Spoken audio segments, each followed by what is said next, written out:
Sports fans, let's welcome back to the show Coach Adam Turner, the head coach at Bard College in New York, as he breaks down some key go-to moves by some of the best scorers in the NBA. These are all moves you can and should add to your arsenal. So get on the court and work on your game. You in? Welcome back for another edition of NBA Go-To Moves, our playoff edition. We're going to take a look at Dwyane Wade's go-to moves today. As he's gotten older and older, he's had to add a few more in, and there are very few people with the amount of go-to moves that D Wade has. The first one we're going to take a look at is his between-the-legs step-back jump shot. It's really simple. When he puts the ball between his legs, he uses a little jab move to back the defense up, and then he bounces back to create space and get his jumper off. This is a go-to move for him in isolation situations, especially at the end of the shot clock. You can see this jab move as the ball goes between his leg really sells that he's going to drive it. The defense is forced to back up, and that gives him a ton of space to take his jumper.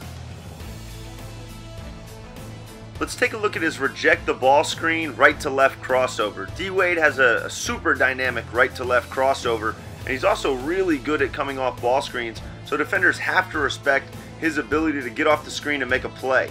D Wade is really, it's almost become a go-to. If he's on the left side of the court and you set a ball screen for him, he's going to take that big right to left cross, sell the defense that he's going off the ball screen, and he's going to drive baseline and make a play, usually finish over the defense.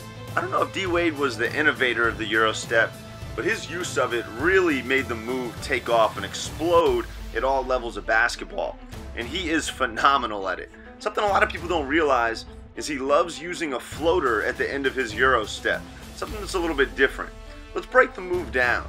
So he does the Euro a lot of the time off ball screens or in transition, but it's this big right hand step, and he sells with the ball and his body to get the defender leaning, and then he takes his second step and just shoots that little touch floater right over the top.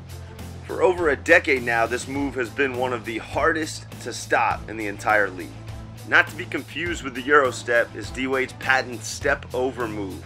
This is a move he uses to take the basketball in his body and get around a defender. A lot of guys do this one in transition. D Wade's gotten so good at it, he does it off ball screens and in the half court all the time. It's similar to the Eurostep in that he's manipulating his footwork to get around the defense and to get them off balance.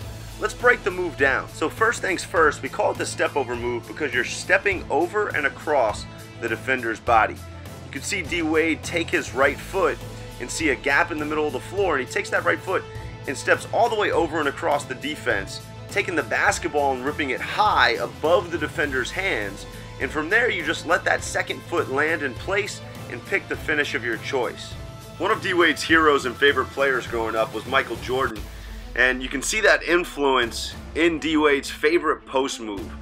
He really developed the same exact turnaround jumper that kind of rejuvenated MJ's career or allowed it to keep going, late into the 1990s. And that's this little shoulder shrug turnaround jump shot. It's beautiful in its simplicity, and it's absolutely unstoppable. Let's break the move down. So it really has two simple, easy parts. The first is this. You have this drastic shoulder shrug to your left-hand side, and that's going to get the defense leaning and believing that you're going to make a move that way. And as soon as you get them off balance, you simply pivot back and have a drastic fadeaway. And it's this fadeaway that creates the space away from the defense and allows you to get it off against anyone at any time. The next move is D Wade's counter to that turnaround jump shot. We call this the up and through move, and it's going to work a lot like a traditional post move, up and under, except instead of going underneath the defense, you're just going to make the fake and continue going in the same direction that you were turning. So let's break down how this move works. So D Wade's going to get to his same exact turnaround jump shot footwork, and what he's looking for is a defender that's biting on it. So when he makes this pivot back to shoot his jumper, if he sees that the defense is lunging up and really gambling on his jump shot, he simply is going to fake and then step through the defense to finish at the rim. The most automatic move in D Wade's toolbox is his righty push floater. Really simple move. When he gets to his right hand, he could at any time from anywhere inside about 10 to 12 feet decide to rise and fire this little push float shot.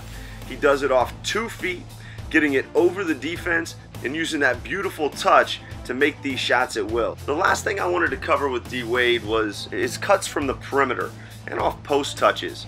It's something that's really simple. It's something that any player can do, and it's something that D-Wade has perfected, especially since he's not a great outside jump shooter. So anytime his teammates are driving, instead of staying out in a territory where he's just an average player, you'll see him cut to the basket and make himself available for just easy little dump-off passes. When he had LeBron with him, this was just like a patented move. LeBron would drive, D-Wade would cut, and you felt like they scored 4 to 6 points that way every single game. Watch how when his teammates start to attack either off a ball screen or from the perimeter, D-Wade just gets in motion, tries to find available space, almost like somebody flashing into the middle of a zone. And the crazy thing about this one is anybody can do it. There's a lot of guys out there that are just average to below average shooters, and if they just would decide to cut constantly the way D-Wade does, they could be more of a threat. These are the things that make D-Wade special. A few different moves from a few different spots on the court, and there's a lot of variety to it. The more diverse your moveset is, the more unstoppable you become.